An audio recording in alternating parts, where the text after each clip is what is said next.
a UPSC coaching institutions, and online study web portal. He is none other than Dr. Vikas Divyakriti. नमस्ते सिक्किम, ताशी डिलेक, खामरीमो। मैं आपसे और उत्साह की उम्मीद कर रहा हूं, और जोर से बोलने की उम्मीद कर रहा हूं। नमस्ते सिक्किम। मैं 4 साल पहले सिक्किम आया था as a tourist with my family, और मैं इसी गैंगटॉक में रहा कुछ दिन। मैं बॉर्डर तक भी गया, नथुला भी गया, हरभजन मंदिर भी देखा, सब कुछ देखा। पर मुझे ये उम्मीद नहीं थी कि इस नाचीज़ को, I hope you understand Hindi properly, नाचीज़ का मतलब वर्थलेस पर्सन, या पर ये उम्मीद नहीं थी कि इस नाचीज़ को इतना सम्मान दे के यहाँ बुलाया जाएगा। I am very very thankful to all Sikkim's community, specially to the chief minister of Sikkim, Prem Singh ji. और आज से करीब 20 दिन पहले आपके एक सीनियर सिविल सर्वेंट, जो मेरे दोस्त भी बन गए, उन्होंने मुझसे बात की आने के लिए, तो मैंने कहा कि मैं ज़रूर आऊँगा। उसके बाद एक दो ऐसी दुविधाएं आई, दुविधा मीन्स डायलेमा, एक दो ऐसे डायलेमा आए कि थोड़ा सा मुश्किल लगने लगा। तो मैंने उनसे कहा कि थोड़ा सा मेरा मामला फंस गया, मुझे बॉम्बे जाना है एक ज़रूरी काम से।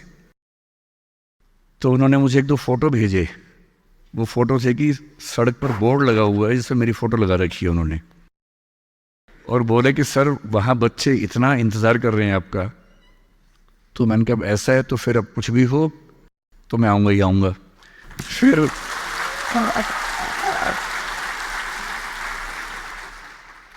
पता लगा कि तीस्ता में जो दुर्घटना हुई, एक्सीडेंट हुआ, उसके बारे में पता लगा।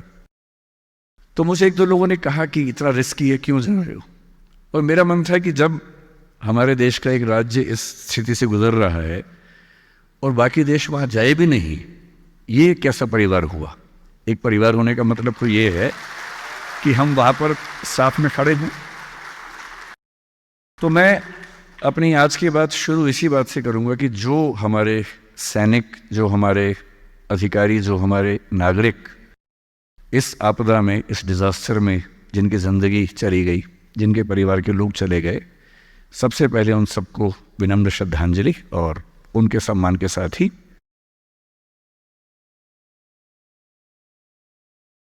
मुझे अभ्यास है, प्रैक्टिस है बहुत लंबी स्पीच देने की। So I am a habitual speaker and I can speak for 4, 5, 6, 8, 10 hours without any break. So that is my profession actually. पर आप लोग छोटे बच्चे हैं और मुझे बताया गया कि मतलब बच्चों पे टॉर्चर नहीं करना है, तो मैं कोई टॉर्चर करने के मूड में नहीं हूँ एकदम।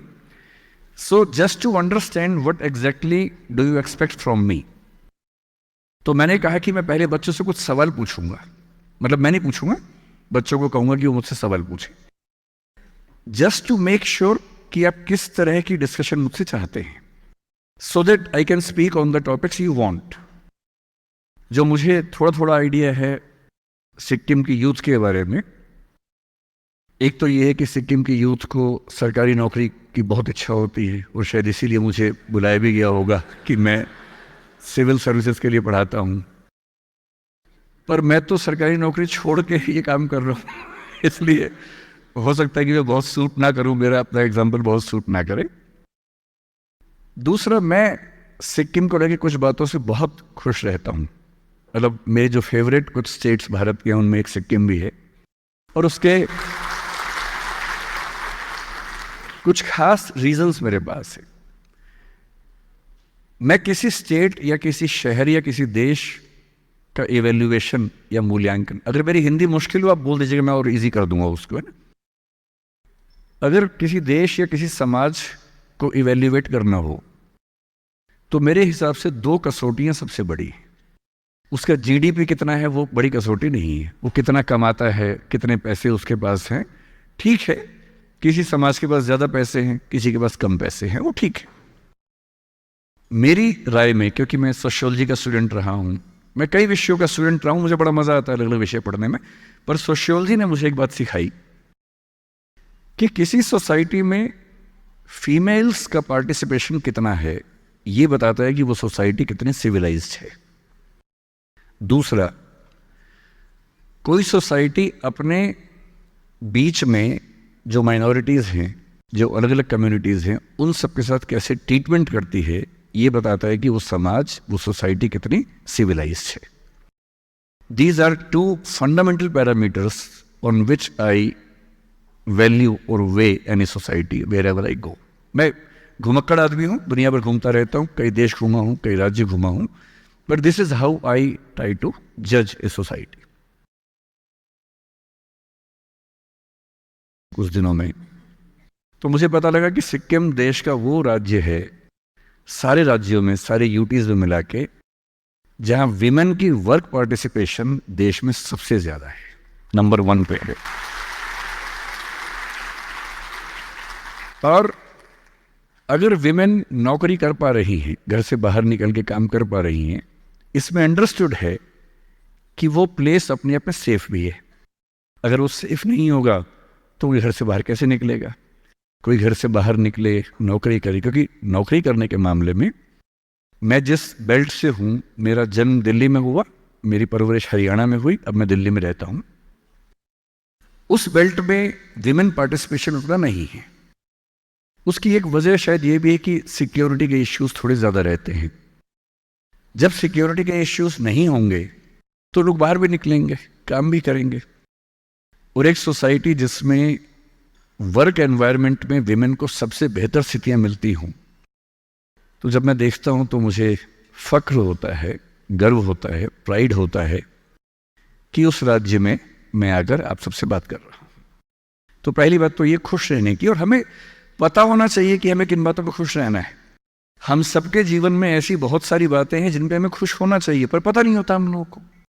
सो whenever someone asks you why are you a proud Sikkimese, you must tell that we belong to a state where women are highest in the participation of workforce and we are proud for that. We have rights for that. तो बताना ही चाहिए.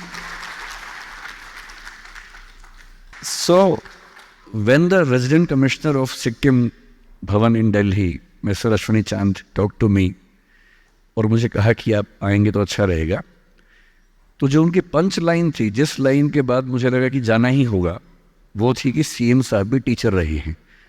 और मुझे लगा वाह, ये तो हम तो सेम प्रोफेशन के लोग हैं, सेम बैकग्राउंड के लोग हैं, फिर तो एक स्पेशल रीज़न बनता है कि वहाँ पर मैं जाऊँ।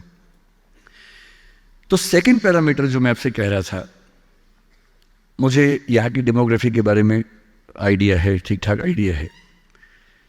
यहाँ जो नेपालीज सिक्किमीज कम्युनिटी है, यहाँ जो लेप्चाज हैं, जो भूटियाज हैं, या मैं कहूँ कि दो कम्युनिटीज़ बुद्धिज़्म से जुड़ती हैं, और बुद्धिज़्म भी वज्रयान बुद्धिज़्म, जो अपने आप में बहुत इंटरेस्टिंग फिनोमेना है। मैं फ़िलोसफी और लिटरेचर पढ़ता रहा हूँ, तो उसमें वज्रयान बुद्धिज़्म को हम खूब उसमें पढ़ते भी हैं, समझते भी हैं।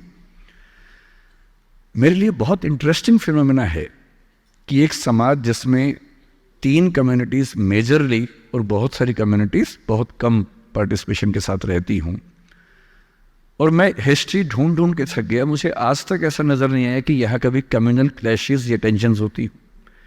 इतनी शांति के साथ इतनी कम्युनिटीज साथ में रहें, इसका मतलब है कि जिसको हम कंपोजिट कल्चर कहते हैं, वो यहाँ पढ़ाई की बात नहीं है, वो हमारे संस्कारों का हिस्सा है, वो हमारे वैल्यू सिस्टम का हिस्सा है। एंड